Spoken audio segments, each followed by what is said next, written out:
Welcome back to Roblox Revisited, where I look at 3 classic Roblox games and see how they've aged and reminisce on their past. We're doing a special all about Takaisho's, formerly Diddleshot's, best games. So let's go. The first is The Bread Factory, created in 2008, where you can either create bread with a control system or become the bread yourself. Travel through smashers, blenders, ovens, all until you become the perfect bread Bloxian, delicious enough to get eaten at the very end. The game doesn't work too well now, as bread blocks will often get stuck in places and cause the conveyor belt system to get blocked off and clogged with bread. You can always jump over the blocks, but new physics also means that your player doesn't get knocked around by blenders or smashers like originally intended. Either way, it's an original Roblox game that still gets tons of plays today. Even if it's beyond broken, it gets the job done.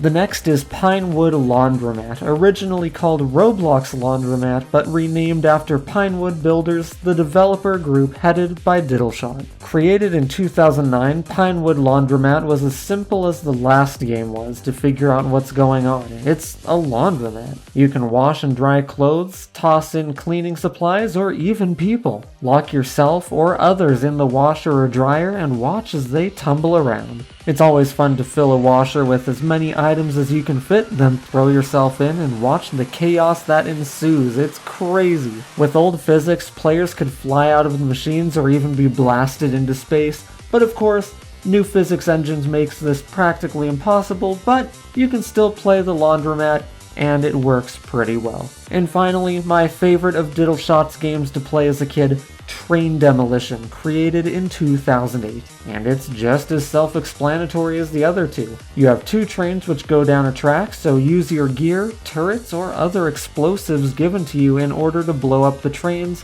derail them, and cause as much chaos as possible. Or you can always try riding the trains to the very end of the track to get a badge and force field, so you can blow stuff up with undying fun. I feel like a broken record at this point, but modern physics make this game broken too, more so than the last 2 games. The trains will barely make it on their track before derailing on their own, meaning you'll never reach the end of the course the way it's intended. But blowing stuff up is what Roblox is all about, so you know this had to have been my favorite as a kid. So, what are your favorite classic Roblox games?